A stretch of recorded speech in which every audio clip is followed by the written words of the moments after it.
YouTube channel ইলেকট্রোপিডিয়া AI. তো আজকে আমরা যে টপিকটা নিয়ে আলোচনা করবো সেটা হচ্ছে কি ট্রান্সফর্মার। ট্রান্সফর্মার হচ্ছে ইলেকট্রিক্যাল মেশিনের খুবই একটা ভাইটাল পার্ট, যেটা প্রত্যেকটা মানে সাবস্টেশনে ইউজ করা হয়। কোনো কোনো জায়গায় ভোল্টেজকে স্টেপ আপ করে এবং কোনো কোনো জায়গায় ভোল্টেজকে স্টেপ ডাউন করে। তাহলে আমরা স্টেপ আপ কোন কোন জায়গায় করি কোশ্চেন করে যখন কি বলতে হবে।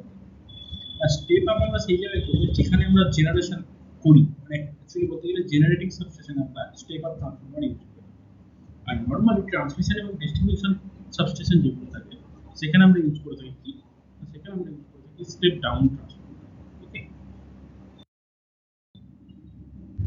তো ট্রান্সফর্মার কি যদি জিজ্ঞেস করা হয় তখন কি বললাম, মানে বলা যায় যে ট্রান্সফর্মার হচ্ছে একটা ইলেকট্রিক্যাল মেশিন যেটা কি করে ইলেকট্রিক্যাল পাওয়ারকে একটা সোর্স থেকে বা একটা সার্কিট থেকে অন্য একটা সার্কিটে করে ট্রান্সফার, বাট কিভাবে হচ্ছে ফ্রিকোয়েন্সি কনস্ট্যান্ট এবং হচ্ছে পাওয়ারকে কনস্ট্যান্ট, শুধুমাত্র কি করে ভোল্টেজে মানে ভোল্টেজকে বাড়ায় বা ভোল্টেজকে কমায়, এই হচ্ছে ট্রান্সফরমারের মেন।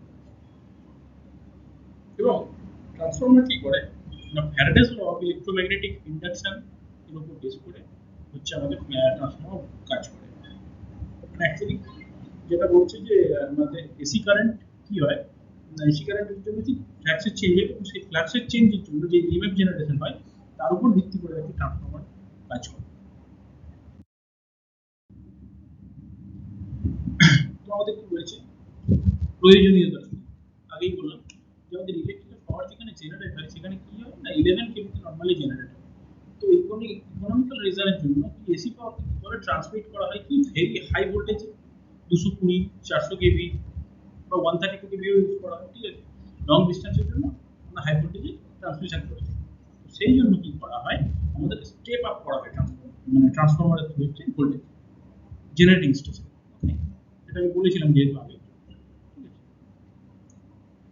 এবং সেফটি রিজনের জন্য কি করা হয় ভোল্টেজকে স্টেপ ডাউন করা হয় different level by the step down transformer. Step down transformer করে কি করে আমরা ভোল্টেজকে স্টেপ ডাউন করে, ঠিক আছে। Various substation to feed the power to the different location and thus the utilization of power is done at 400 by 230 volt। আমি বললাম না যেখানে ডিস্ট্রিবিউশন করা হয় সেখানে হচ্ছে কি স্টেপ ডাউন ট্রান্সফরমার ইউজ করে। ওকে, তো এটা হচ্ছে আমাদের কি একটা ডায়াগ্রাম, ঠিক আছে। আমাদের যদি V2 মানে হচ্ছে কি আউটপুট ভোল্টেজ যদি V1 এর থেকে বেশি হয়ে থাকে, মানে V1 যা আমরা অ্যাপ্লাই করব তার থেকে যদি V2 বেশি হয়ে থাকে তখন আমরা তাকে কি বলবো না স্টেপ আপ ট্রান্সফরমার, ঠিক আছে।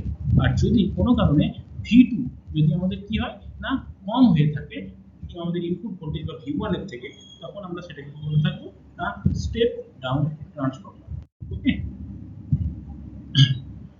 আমাদের কি ট্রান্সফরমার যে কনস্ট্রাকশন হয় কি কি থাকে তার মধ্যে মেনলি থাকে হচ্ছে কি ম্যাগনেটিক সার্কিট, একটা হচ্ছে electrical circuit, dielectric circuit, tank and accessories, ঠিক আছে। এর মধ্যে কি ম্যাগনেটিক সার্কিটের মধ্যে কি থাকে কোর থাকে, লিঙ্ক থাকে, ইয়ক থাকে এন্ড ড্যাম্পিং স্ট্রাকচার, ঠিক আছে। ইলেকট্রিক্যাল সার্কিটের মধ্যে কি থাকে প্রাইমারি আর সেকেন্ডারি ওয়াইন্ডিং থাকে, বাট এটা কিন্তু ইলেকট্রিক্যালি কাপেলড নয়।